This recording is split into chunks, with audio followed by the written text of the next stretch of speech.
Hello दोस्तों, स्वागत है आपका हमारे यूट्यूब चैनल एजुकेशनल अड्डा में। दोस्तों, हम लोग प्लेटफॉर्म के द्वारा लाया गया बिहार दरोगा का प्रैक्टिस सेट को देख रहे थे, जिसमें से हम लोगों ने प्रैक्टिस सेट नंबर 7 तक कवर किया। आज के प्रैक्टिस सेट में हम लोग प्रैक्टिस सेट नंबर 8 को देखेंगे। अगर आपने पहले का वीडियोज़ नहीं देखा है तो मेरे चैनल पर विजिट कर उसे देख लीजिए, क्योंकि बिहार दरोगा एग्ज़ाम की दृष्टि से ये काफ़ी महत्वपूर्ण सेट है। और अगर आप हमारे चैनल पे नए हैं तो सब्सक्राइब कर बेल आइकन को प्रेस कीजिए, ताकि हमारी आने वाली सारी महत्वपूर्ण वीडियोस आप तक पहुंच सके और आपको उस वीडियोस का फ़ायदा मिल सके। चलिए दोस्तों, स्टार्ट करते हैं आज के सेशन को। पहला क्वेश्चन है, राष्ट्रगान के मूल रूप में पद हैं, तो इसका सही आंसर ऑप्शन नंबर डी हो जाएगा 5। दोस्तों, आपको बता दें, राष्ट्रगान को सर्वप्रथम तत्वबोधिनी पत्रिका में भारत भाग्य विधाता नामक शीर्षक से प्रकाशित किया गया था। चलिए अगला क्वेश्चन देखते हैं। नीलगिरी और अन्नामलई पहाड़ी के बीच स्थित दर्रा है। तो नीलगिरी और अन्नामलई पहाड़ी के बीच जो स्थित दर्रा है वो पालघाट दर्रा है। इसका सही आंसर ऑप्शन नंबर बी हो जाएगा। थालघाट दर्रा जो है दोस्तों, वो नासिक को मुंबई से जोड़ती है। भोरघाट दर्रा मुंबई को पुणे से जोड़ती है, जबकि सेंकोट्टा दर्रा त्रिवेंद्रम एवं मदुरई को जोड़ती है। चलिए अगला क्वेश्चन देखते हैं।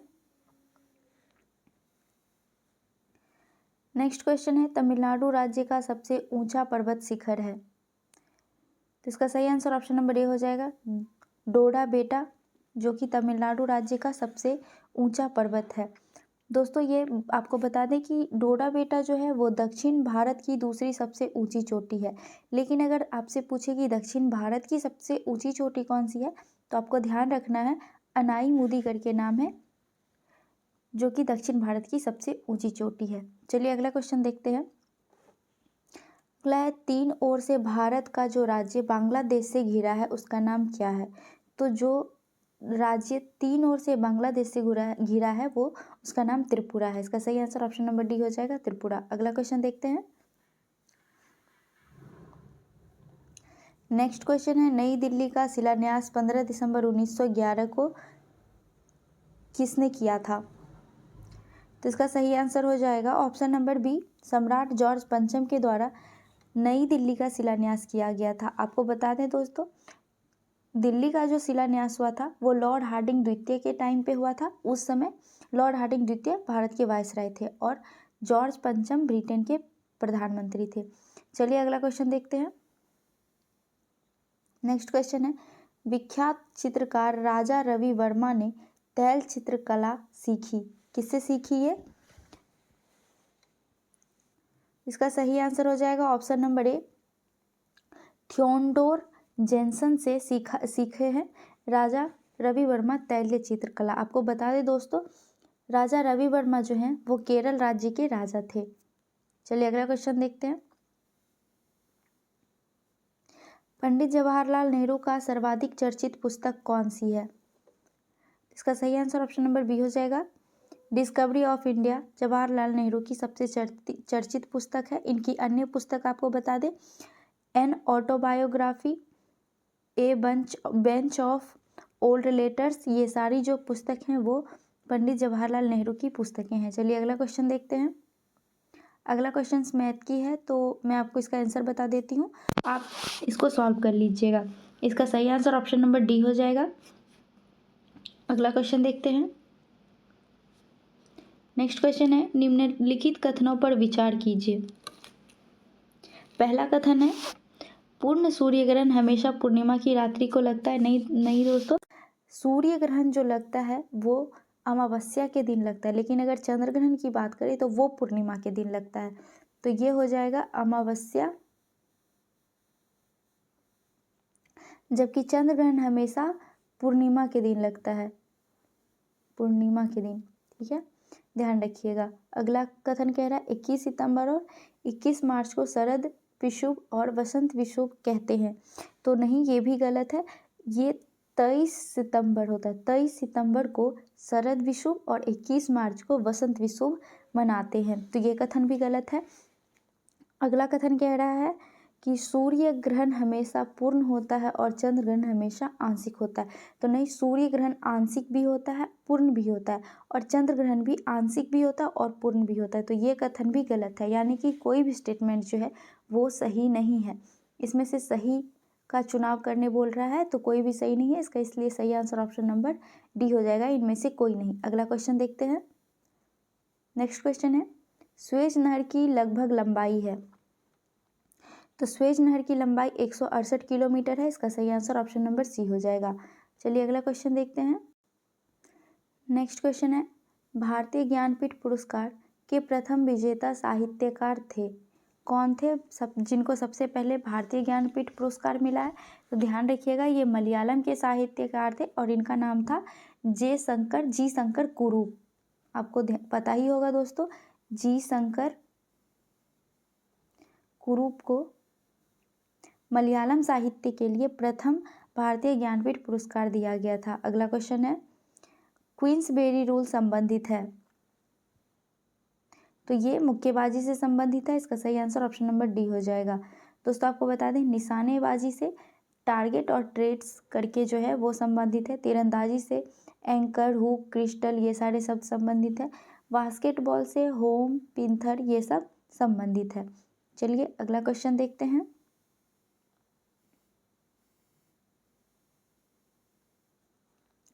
नेक्स्ट क्वेश्चन है, निम्नलिखित में कौन से मुगल शासक राजपूत माँ के गर्भ से जन्म लिया था? तो इनमें से कौन सा ऐसा शासक था जिनकी माता राजपूताना थी? तो इसका सही आंसर ऑप्शन नंबर सी हो जाएगा, जहांगीर एवं शाहजहां। आपको बता दें दोस्तों, वैसे तो आप सबको पता होगा कि जहांगीर की माता का नाम जोधाबाई था, उसका वास्तविक नाम हरखाबाई था और उसको जोधाबाई के नाम से वो प्रचलित हुई थी। और जबकि शाहजहां की माता का नाम जगत गोसाई था। चलिए अगला क्वेश्चन देखते हैं। वर्नाकुलर प्रेस एक्ट किस वायसराय के द्वारा समाप्त किया गया था?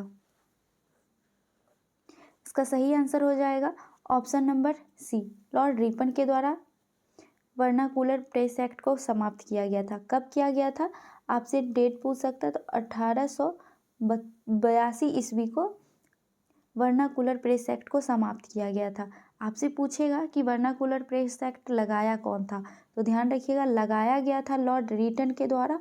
और ये कब लगाया गया था? तो 1878 ईस्वी को लगाया गया था।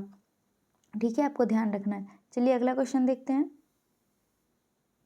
अगला क्वेश्चन है, अशोक के कलिंग युद्ध के विषय में किस अभिलेख से जानकारी मिलती है? तो इसका सही आंसर हो जाएगा ऑप्शन नंबर डी, 13वें शिलालेख से अशोक के कलिंग युद्ध की जानकारी मिलती है। आपको बताते दोस्तों, कलिंग युद्ध कब हुआ था? तो ये हुआ था 261 ईसा पूर्व में। और उस टाइम कलिंग के शासक कौन थे? तो वहाँ के शासक नंददेव थे। चलिए अगला क्वेश्चन देखते हैं। शेरशाह द्वारा निर्मित एक सड़क आजम कहलाती थी, वह थी? तो सड़क आजम कलकत्ता से पेशवा तक की सड़क को कहा जाता था। इसका सही आंसर ऑप्शन नंबर सी हो जाएगा। इसी कलकत्ता से पेशवा तक की सड़क को जब कंक्रीट करवाया गया तो उसके बाद उसे जीटी रोड कहा जाने लगा, यानी ग्रैंड ट्रंक रोड कहा जाने लगा। चलिए अगला क्वेश्चन देखते हैं। अगला क्वेश्चन है, निम्नलिखित तथ्यों पर विचार कीजिए, सत्य कथन का चुनाव करने कह रहा है। पहला है, पॉडजोल मिट्टी कोंधारी वन प्रदेश में मिलने वाली मिट्टी है, सही है। अगला है, काली मिट्टी का अंतर्राष्ट्रीय नाम चोरनोजम मिट्टी है, ये भी सही है। अगला है, करेला, ये करेला नहीं है, यहाँ पे होगा करेवा, खड़ेवा मिट्टी होता है, करेला नहीं। तो करेवा मिट्टी केसर की खेती के लिए बहुत उपयुक्त है, ये भी सही है। अगला है, सबसे अधिक जल धारण करने की क्षमता चिकनी मिट्टी में होती है, ये सही है, ये भी सही है। तो इसका सही आंसर हो जाएगा ऑप्शन नंबर ए, उपयुक्त सभी। 1, 2, 3 और 4, चारों के चारों कथन सही है। अगला क्वेश्चन देखते हैं। 1935 के अधिनियम की सबसे महत्वपूर्ण विशेषता थी? इसका सही आंसर हो जाएगा ऑप्शन नंबर ए, प्रांतों में स्वायत्ता शासन की स्थापना। ये 1935 के अधिनियम का सबसे महत्वपूर्ण विशेषता था? आपको बता दें 1935 ईस्वी में 1935 के अधिनियम के तहत और भी क्या क्या चीज़ हुआ है, तो ध्यान रखिएगा कि केंद्र में द्वैध शासन लागू हुआ था, संघीय न्यायालय की स्थापना की गई थी ना, संघीय न्यायालय व्यवस्था प्रारंभ की गई थी, प्रांतीय स्वायत्तता, अखिल भारतीय संघ, ये सारी चीज़ें की स्थापना की गई थी 1935 के अधिनियम के तहत। चलिए नेक्स्ट क्वेश्चन देखते हैं। नेक्स्ट क्वेश्चन है, अंग्रेजों ने क्रिप्स मिशन को भारत में किस उद्देश्य से भेजा था? तो इसका सही आंसर ऑप्शन नंबर सी हो जाएगा। इंग्लैंड के युद्ध प्रयत्नों में भारतीयों का सहयोग प्राप्त करने हेतु भेजा गया था क्रिप्स मिशन को, लेकिन भारतीयों ने उनका सहयोग करने से मना कर दिया था। क्रिप्स मिशन भारत आया कब था? तो आपको बता दें 23 मार्च 1942 ईस्वी को क्रिप्स मिशन भारत आया था। चलिए अगला क्वेश्चन देखते हैं। नीति निर्देशक तत्व में बच्चों के लिए निःशुल्क प्राथमिक और अनिवार्य शिक्षा का प्रावधान संविधान के किस अनुच्छेद द्वारा किया गया था? तो ये अनुच्छेद 45 के द्वारा किया गया था। इसका सही आंसर ऑप्शन नंबर ए हो जाएगा। चलिए नेक्स्ट क्वेश्चन देखते हैं। भारत में मंत्रिपरिषद सामूहिक रूप से किसके प्रति उत्तरदायी है? तो इसका सही आंसर ऑप्शन नंबर बी हो जाएगा, लोकसभा के प्रति उत्तरदायी है। दोस्तों आपको बता दें कि मंत्रिपरिषद सामूहिक रूप से लोकसभा के प्रति उत्तरदायी होती है, लेकिन संघ के जो मंत्री हैं वो व्यक्तिगत रूप से राष्ट्रपति के प्रति उत्तरदायी होती है। इसका सही आंसर ऑप्शन नंबर बी हो जाएगा। चलिए नेक्स्ट क्वेश्चन को देखते हैं। भारत में राष्ट्रीय आय की गणना में किस विधि का प्रयोग किया जाता है? इसका सही आंसर ऑप्शन नंबर सी हो जाएगा, उत्पत्ति गणना विधि और आय विधि दोनों से राष्ट्रीय आय की गणना की जाती है। अगला क्वेश्चन है, भारत में चंदन की लकड़ी के वन सर्वाधिक कहाँ पाए जाते हैं? तो ये दक्षिण भारत में पाई जाती है सब सर्वाधिक चंदन की लकड़ी, लेकिन अगर उसमें भी पूछे तो नीलगिरी की पहाड़ी में पाई जाती है चंदन की लकड़ी सबसे ज़्यादा। इसका सही आंसर ऑप्शन नंबर सी हो जाएगा। और नीलगिरी की जो पहाड़ी है वो पश्चिमी घाट और पूर्वी घाट के मिलन स्थान को नीलगिरी की पहाड़ी कहते हैं, जो कि केरल और तमिलनाडु के सीमा पे है। चलिए अगला क्वेश्चन देखते हैं।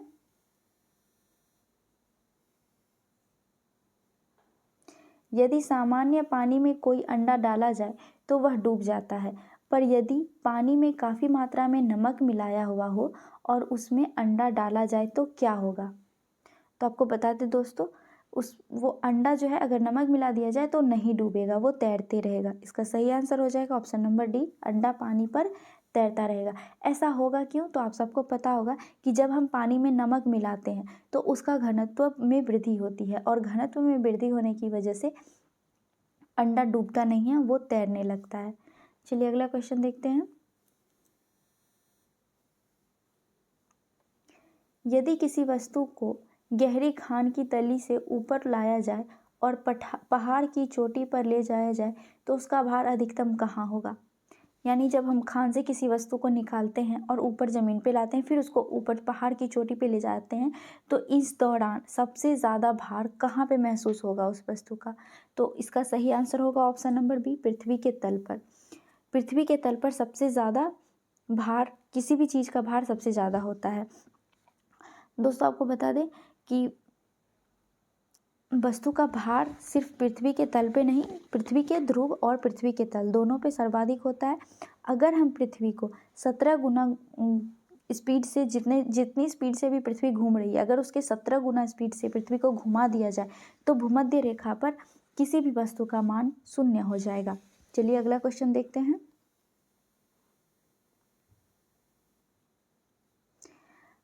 पारदर्शी यंत्र यानी पेरिस्कोप का क्या उपयोग होता है? तो पेरिस्कोप का उपयोग पनडुब्बियों में किया जाता है, और पनडुब्बियों में बाहर की वस्तु को देखने के लिए किया जाता है। तो इसका सही आंसर ऑप्शन नंबर सी हो जाएगा। चलिए अगला क्वेश्चन देखते हैं।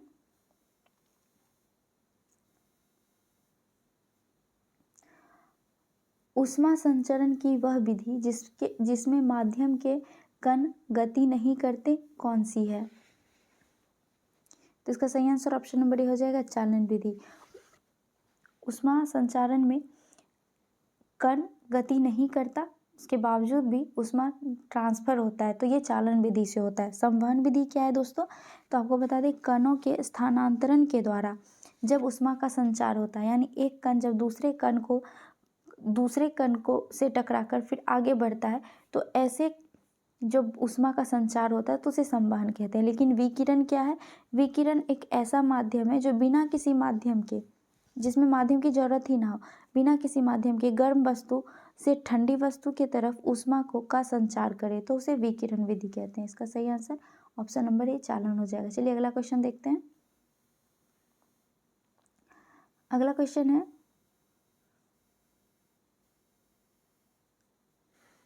सितंबर के महीने में 100 वाट के एक बल्ब को 10 घंटे प्रतिदिन जलाया गया।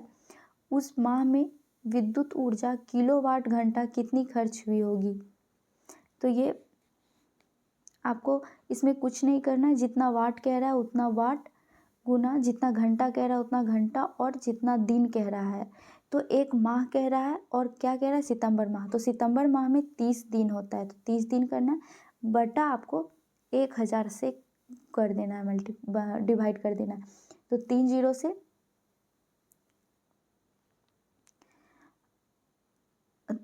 से 3 जीरो कट जाएगा, बच कितना गया? तो 30 बच गया। 30 किलोवाट इसका सही आंसर हो जाएगा। तो इसका सही आंसर ऑप्शन नंबर ए हो जाएगा। चलिए अगला क्वेश्चन देखते हैं। जब कोई वस्तु वृत्तीय मार्ग पर एक समान चाल से गति करती है तो क्या होता है? तो ध्यान रखिएगा, उसके वेग में परिवर्तन होता है। इसका सही आंसर ऑप्शन नंबर सी हो जाएगा। और दोस्तों आपको बता दें, इसकी गति को, जो वित्तीय मार्ग पर गति करता है, उस गति को क्या कहते हैं? तो वित्तीय गति कहलाती है वो। चलिए अगला क्वेश्चन देखते हैं। अगला क्वेश्चन मैथ का है। इसका सही आंसर हो जाएगा ऑप्शन नंबर डी 146.41। आप इसको सॉल्व कर लीजिएगा फ्रेंड्स। चलिए नेक्स्ट क्वेश्चन देखते हैं। नेक्स्ट क्वेश्चन है, जब पानी उबलता है तो इसका ताप, तो जब पानी को उबालते हैं तो इसका ताप एक समान स्थिर रहता है। इसका सही आंसर ऑप्शन नंबर सी हो जाएगा। आपको बता दें दोस्तों, 0 डिग्री सेल्सियस पर पानी का आयतन सबसे ज़्यादा होता है, जबकि 4 डिग्री सेल्सियस पर घनत्व सबसे ज़्यादा होता है। चलिए अगला क्वेश्चन देखते हैं।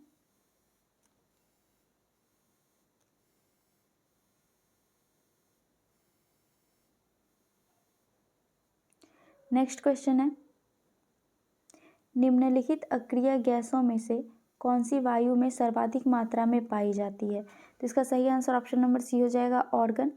दोस्तों आपको बता दें, ऑर्गन का उपयोग बल्ब के अंदर भरने वाले बल्ब के अंदर जो गैस भरा होता है वो गैस ऑर्गन होता है। चलिए अगला क्वेश्चन देखते हैं।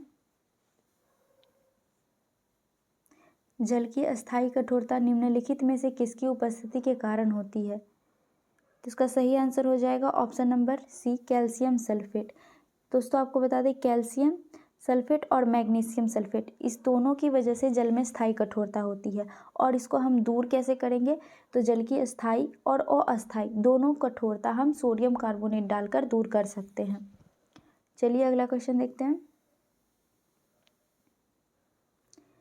निम्न में से कौन सी धातु अलौह धातु है, यानी कि लौह धातु नहीं है?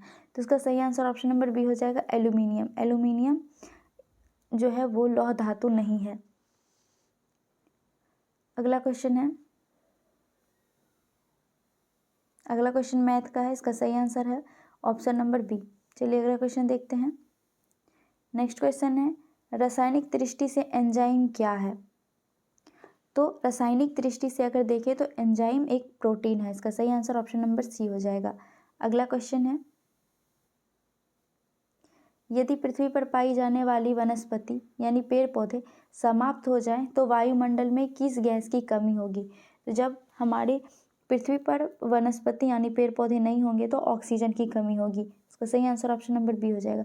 अब पूछेगा कि ऑक्सीजन की कमी क्यों होगी, आप सोचेंगे तो पेड़ पौधा क्या करता है? पेड़ पौधा जो है वो प्रकाश संश्लेषण के लिए CO2 गैस को इस्तेमाल करता है और प्रकाश संश्लेषण के दौरान वो ऑक्सीजन गैस को रिलीज़ करता है, जिसकी वजह से हमें ऑक्सीजन मिल पाती है। तो जब पेड़ पौधे ही नहीं होंगे तो CO2 गैस को कैसे इस्तेमाल करेगा, और फिर वो प्रकाश संश्लेषण होगा ही नहीं, फिर ऑक्सीजन को रिलीज नहीं करेगा, तो इसलिए ऑक्सीजन की कमी हो जाएगी। तो इसका सही आंसर ऑप्शन नंबर बी हो जाएगा। चलिए अगला क्वेश्चन देखते हैं।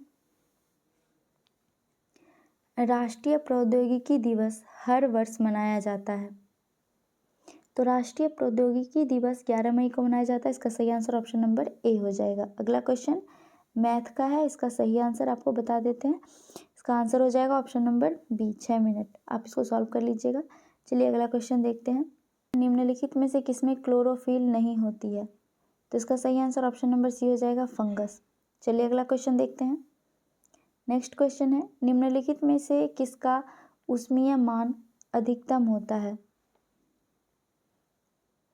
तो इसका सही आंसर ऑप्शन नंबर ए हो जाएगा, वसा। वसा का ऊष्मीय मान अधिकतम होता है। दोस्तों आपको बता दें, मानव शरीर 1 ग्राम वसा के पूर्ण ऑक्सीकरण से 9.3 कैलोरी प्रति ग्राम ऊर्जा प्रदान करती है। अगला क्वेश्चन देखते हैं। विभिन्न वस्तुओं को एक ही समय पर एक से अधिक तल पर देखना संभव है जब हमारी आंखें सिर के दोनों तरफ हो, तब एक से अधिक वस्तु देखना संभव है। तो इसका सही आंसर ऑप्शन नंबर बी हो जाएगा। दोस्तों आपको बता दें, हमारी आंख यानी मानव की आंख जो है वो 180 डिग्री तक देख सकता है। अगला क्वेश्चन है, अगला क्वेश्चन कह रहा है, निम्नलिखित तालिका की कौन सी पंक्ति अवस्था परिवर्तन का प्रक्रिया के पदों के साथ क्रमशः सही मिलान करती है? तो गैस से तरल संघनन, गैस से तरल संघनन, तरल से ठोस जो है वो जमना, तरल से ठोस बनना जमना कहलाता है, और ठोस से तरल बनना पिघलना कहलाता है। तो इसका सही आंसर ऑप्शन नंबर बी हो जाएगा। जब गैस से तरल बनेगा तो संघनन होगा, जब तरल से ठोस बनेगा तो जमना, और जब ठोस से तरल बनेगा तो पिघलना कहलाएगा। चलिए अगला क्वेश्चन देखते हैं।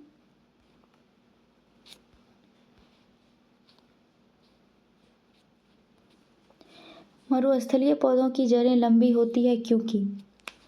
तो मरुस्थलीय पौधे जो है उसको पानी की कमी की वजह से पानी खोजने के लिए अपने जड़ों को अंदर जमीन तक पहुंचानी पड़ती है, जैसे लंबी होती है। इसका सही आंसर ऑप्शन नंबर बी हो जाएगा, जड़ें पानी की तलाश में लंबी हो जाती है। चलिए अगला क्वेश्चन देखते हैं। आपको वैसे बता दें दोस्तों, मरुस्थलीय पौधे का जो पत्ती होता है वो कांटेदार हो जाती है। पानी के अभाव में वो पानी को बचाने के लिए अपनी पत्तियों को छोटी कर लेती है और वो नुकीली हो जाती है, जिससे मरुस्थलीय पौधों की पत्ती जो है वो कांटेदार हो जाती है। चलिए अगला क्वेश्चन देखते हैं। भारत में जनसंख्या वृद्धि की दर किस दशक में नकारात्मक रही? इसका सही आंसर ऑप्शन नंबर बी हो जाएगा। 1911 से 1921 की जो दशक थी वो जनसंख्या वृद्धि की दर में नकारात्मक थी। आपको बता दें दोस्तों, 1921 का जो वर्ष था, उस वर्ष को जनसंख्या विभाजक वर्ष के रूप में भी जानते हैं। चलिए अगला क्वेश्चन देखते हैं। क्वेश्चन है, निम्नलिखित में से किसके अंतर्गत भारत में सर्वप्रथम सुप्रीम कोर्ट की स्थापना हुई थी? तो इसका सही आंसर ऑप्शन नंबर ए हो जाएगा, रेगुलेटिंग एक्ट 1773। अगला क्वेश्चन देखते हैं।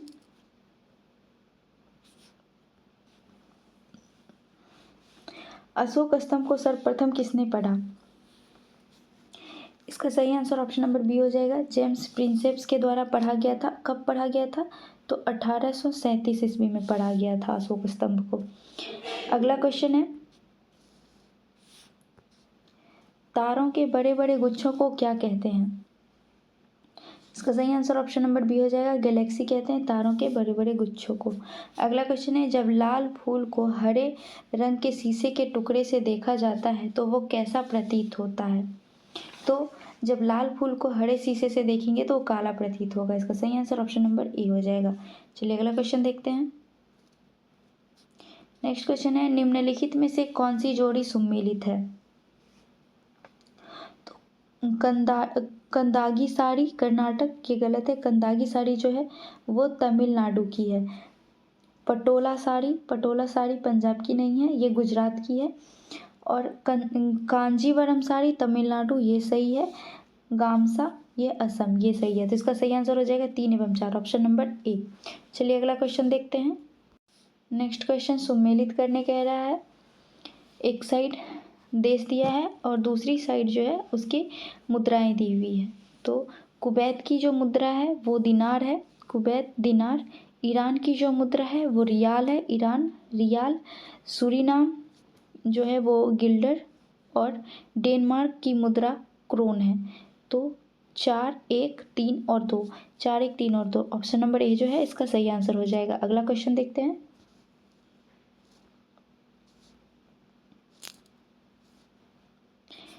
जनसंख्या 2011 के अनुसार बिहार की साक्षरता दर कितनी है? तो इसका सही आंसर ऑप्शन नंबर सी हो जाएगा। 61.08% जो है वो बिहार की साक्षरता दर रही है। अगला क्वेश्चन है, पादपों में संचित भोज्य पदार्थ है। तो पादप में जो संचित भोज्य पदार्थ है वो मंड के रूप में रहती है। इसका सही आंसर ऑप्शन नंबर ए मंड हो जाएगा।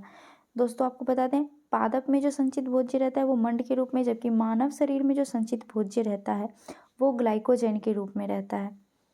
चलिए अगला क्वेश्चन देखते हैं।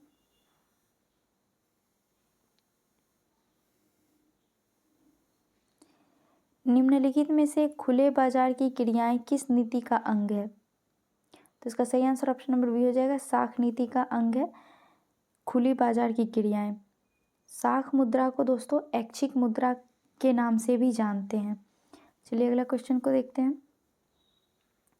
फसलों पर आक्रमण करने की कीट की प्रायः कौन सी अवस्था अधिक हानि पहुंचाती है?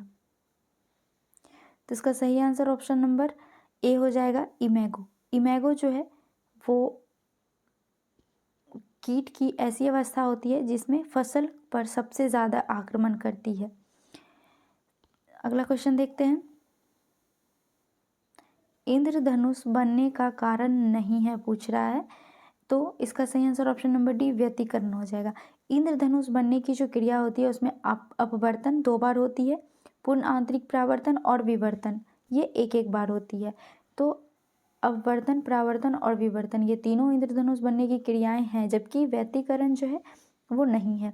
अगला क्वेश्चन है, निम्नलिखित में से किस रोग का टीका मुंह द्वारा दिया जाता है? तो ये पोलियो का टीका है जो कि मुंह के द्वारा दिया जाता है। आप सुने होंगे और गांव सब में, गांव घर हर जगह आप देखे होंगे 2 बूंद दवा करके जो अभियान चलाया गया था वो पोलियो के लिए ही चलाया गया था।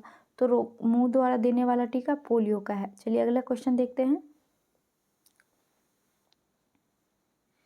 निम्नलिखित किन आरंभिक राष्ट्रवादियों ने अंग्रेजों के आर्थिक शोषण का निकास सिद्धांत दिया था? तो आपको बता दें दोस्तों, निकास सिद्धांत रमेश दत्त, एमजी रनाडे, दादा भाई नौरोजी, गोपाल कृष्ण गोखले इन सभी ने दिया था। तो इसलिए इसका सही आंसर ऑप्शन नंबर डी उपयुक्त सभी हो जाएगा। अगला क्वेश्चन देखते हैं। नेक्स्ट क्वेश्चन है, आहार श्रृंखला के विभिन्न स्तरों पर ऊर्जा का स्थानांतरण होता है, इन स्तरों को कहते हैं? इसका सही आंसर हो जाएगा ऑप्शन नंबर ए ट्रॉपिक लेवल कहते हैं। अगला क्वेश्चन है, जोरास्ट्रियन कहलाते हैं, तो जो अग्नि पूजक जाति के अनुयायी हैं उसे जोरास्ट्रियन कहते हैं। इसका सही आंसर ऑप्शन नंबर बी हो जाएगा। अगला क्वेश्चन है, निर्णायक मत देने का अधिकार नहीं होता है। इसका सही आंसर ऑप्शन नंबर, राज्य के उपसभापति को निर्णायक देने का अधिकार नहीं होता है, जबकि लोकसभा के अध्यक्ष, राज्यसभा के सभापति और विधानसभा के अध्यक्ष तीनों को निर्णायक मत देने का अधिकार होता है। जब मत बराबर पड़ती है, दोनों पक्ष से मत बराबर पड़ती है, उस वक्त लोकसभा के अध्यक्ष निर्णायक मत देते हैं। आपको बता दें दोस्तों, निर्णायक मत की चर्चा आर्टिकल नंबर 100 में कही गई है। अगला क्वेश्चन देखते हैं। ब्रिंग द बॉडी हियर का संबंध किस राइट से है? तो इसका सही आंसर ऑप्शन नंबर ए हो जाएगा बंदी प्रत्यक्षीकरण। आपको बता दें दोस्तों, हमारे संविधान में 5 प्रकार के रीट की बात कही गई है, जिसमें से बंदी प्रत्यक्षीकरण, अधिकार परीक्षा, प्रतिषेध लेखन, परमादेश एवं उत्प्रेषण की चर्चा की गई है। अगला क्वेश्चन देखते हैं। तमस उपन्यास के रचनाकार हैं? तो इसका सही आंसर ऑप्शन नंबर बी हो जाएगा। भीष्म साहनी जो हैं वो तमस उपन्यास के रचनाकार हैं। ये तमस उपन्यास की रचना कब की गई थी? तो 1973 ईस्वी में 1973 ईस्वी में इसका प्रकाशन किया गया था। 1973, ध्यान रखिएगा। चलिए अगला क्वेश्चन देखते हैं। यूनानी, कुषाण एवं शकों में से कई ने हिंदू धर्म के स्थान पर बौद्ध धर्म को अपनाया, क्यों? तो ये जाति प्रथा से अभिभूत हिंदू धर्म की ओर आकर्षित नहीं हुए। हिंदू धर्म में काफ़ी जातिवाद है, जिसकी वजह से यूनानी, कुषाण और शक जो है वो हिंदू धर्म की तरफ ना आकर बौद्ध धर्म को अपना लिया। तो इसका सही आंसर ऑप्शन नंबर सी हो जाएगा। चलिए अगला क्वेश्चन देखते हैं। शिवाजी के अष्टप्रधान का जो सदस्य विदेशी मामलों की देखरेख करता था वह था? तो जो विदेशी मामले की देखरेख करता था उसे सुमंत कहते थे। इसका सही आंसर ऑप्शन नंबर डी हो जाएगा।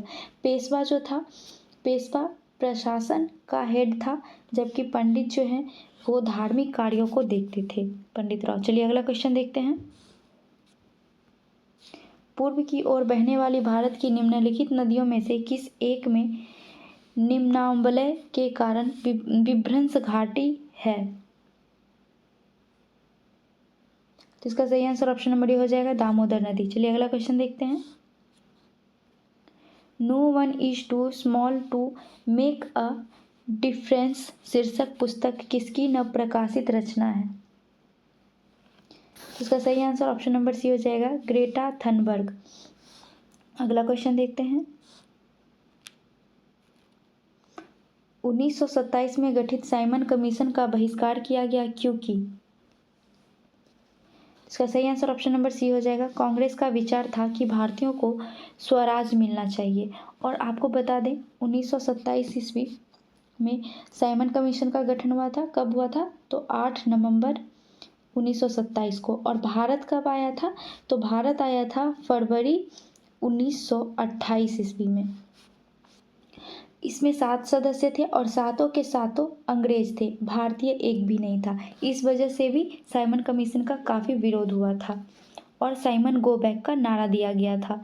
चलिए अगला क्वेश्चन देखते हैं।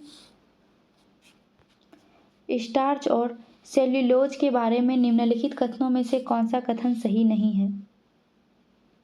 इसका सही आंसर ऑप्शन नंबर सी हो जाएगा, आयोडीन के साथ रंग प्रदान करते हैं। चलिए अगला क्वेश्चन देखते हैं। अगला क्वेश्चन है, अकबर ने बिहार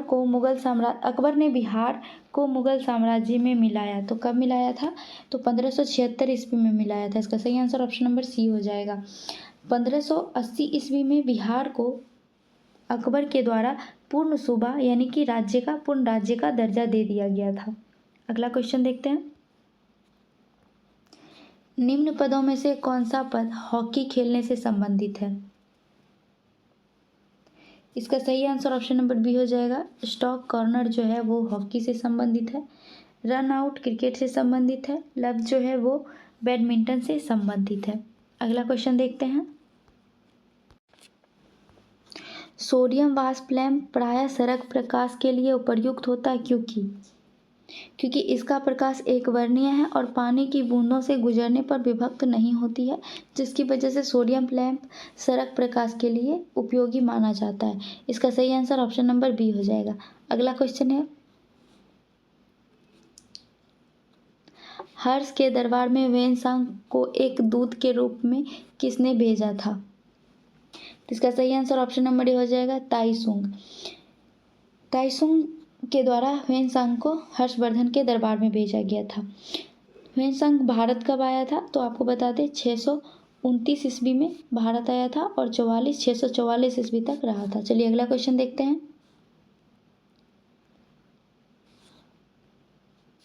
भारत में रेल डिब्बे बनाने के लिए नए कारखाने की स्थापना किस शहर में की जा रही है? तो इसका सही आंसर ऑप्शन नंबर बी हो जाएगा, रायबरेली, उत्तर प्रदेश में रेल डिब्बे बनाने की नई कारखानों को स्थापित किया जा रहा है। आपको बता दें दोस्तों, हमारे बिहार के छपरा में रेल पहिया निर्माण फैक्ट्री है, जबकि मधेपुरा में इलेक्ट्रिक रेल इंजन की कारखानाएं हैं। चलिए अगला क्वेश्चन देखते हैं। पोर्ट ब्लेयर के समीप की प्रसिद्ध ब्लेयर्स प्रवाल भित्ति मृत हो रही है, क्यों? तो पोर्ट ब्लेयर की जो प्रसिद्ध ब्लेयर्स प्रवाल भित्ति है वो अत्यधिक जहाजरानी वहाँ पहुँचने की वजह से वो मृत हो रही है। तो इसका सही आंसर ऑप्शन नंबर बी हो जाएगा। पोर्ट ब्लेयर जो है वो अंडमान निकोबार की राजधानी है। चलिए अगला क्वेश्चन देखते हैं। अगला क्वेश्चन है, रक्त एवं लौह की नीति का अवलंबन किसने किया था? ये तो आप सबको पता ही होगा, ये बिस्मार्क के द्वारा किया गया था। इसका सही आंसर ऑप्शन नंबर सी हो जाएगा। अगला क्वेश्चन देखते हैं। म्यूनिख समझौता में निम्न में से किस देश को आमंत्रित नहीं किया गया था? तो रूस को आमंत्रित नहीं किया गया था। इसका सही आंसर ऑप्शन नंबर सी हो जाएगा। अगला क्वेश्चन देखते हैं। भारतीय संविधान के प्रमुख सुलेखक निम्नलिखित में से कौन से थे? तो इसका सही आंसर ऑप्शन नंबर ए हो जाएगा, प्रेम बिहारी नारायण रायजादा। अगला क्वेश्चन है,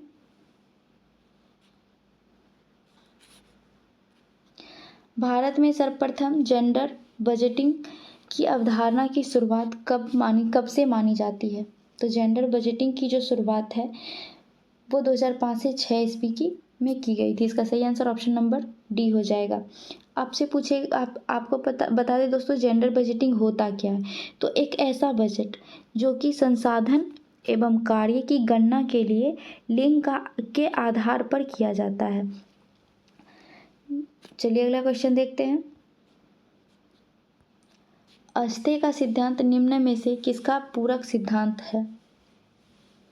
इसका सही आंसर ऑप्शन नंबर ए हो जाएगा, अपरिग्रह के सिद्धांत पर का। अगला क्वेश्चन देखते हैं। आधुनिक भारत के निम्न में से कौन एक सामाजिक रूप से जटिल समस्याएं मानी जाती है जिसे राजनीतिक प्रेरित माना जाता है? इसका सही आंसर ऑप्शन नंबर ए हो जाएगा, सांप्रदायिकता। अगला क्वेश्चन है, निम्न में से किसने सर्वप्रथम जैविक विविधता शब्द का प्रयोग किया था? इसका सही आंसर ऑप्शन नंबर ए हो जाएगा, रेमंड एफ दसमान।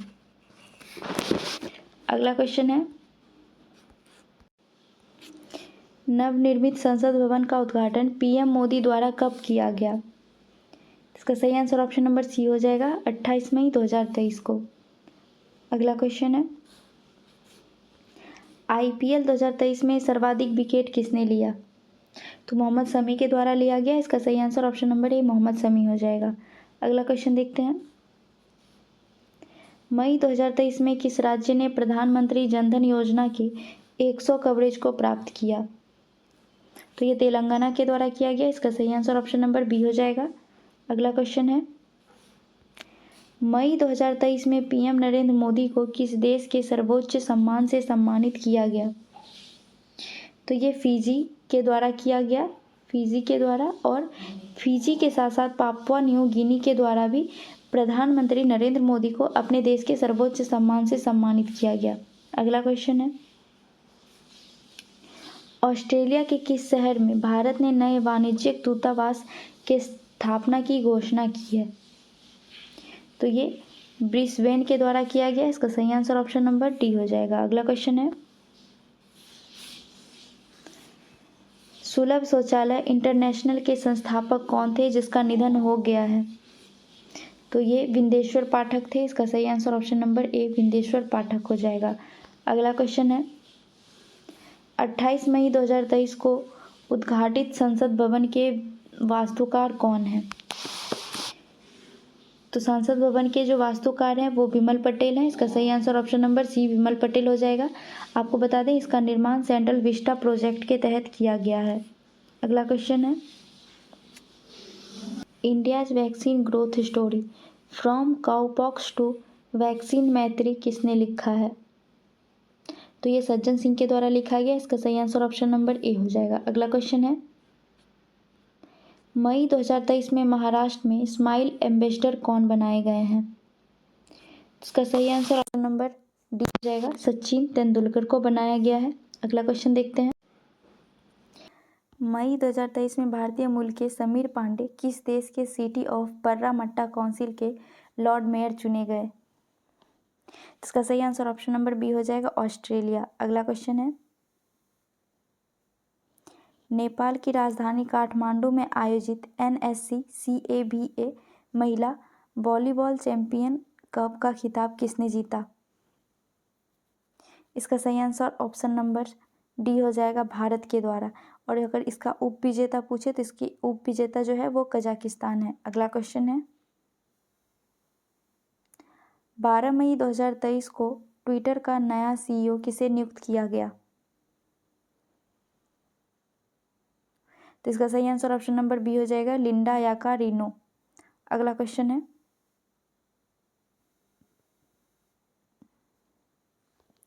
किस राज्य को गोंड पेंटिंग की GI टैग मिला है? तो ये मध्य प्रदेश को मिला है। इसका सही आंसर ऑप्शन नंबर ए हो जाएगा। अगला क्वेश्चन है, राष्ट्रपति भवन में मौजूद मुगल गार्डन का नाम बदलकर क्या कर दिया गया है? तो इसे अमृत उद्यान कर दिया गया है। इसका सही आंसर ऑप्शन नंबर सी हो जाएगा, अमृत उद्यान। अगला क्वेश्चन है, भारतीय मूल की किस वैज्ञानिक को डच विज्ञान में सर्वोच्च सम्मान स्पिनोजा अवार्ड से सम्मानित किया गया है? तो इसका सही आंसर ऑप्शन नंबर डी हो जाएगा, जोइता गुप्ता को। अगला क्वेश्चन है, ग्लोबल जेंडर गैप इंडेक्स 2023 में भारत की रैंक है?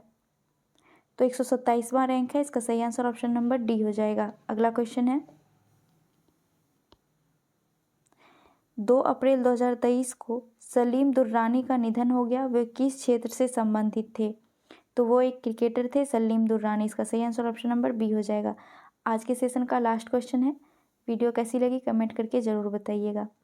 क्वेश्चन है, 14 अप्रैल 2023 को भारत में सबसे ऊंची अंबेडकर प्रतिमा का अनावरण कहाँ किया गया?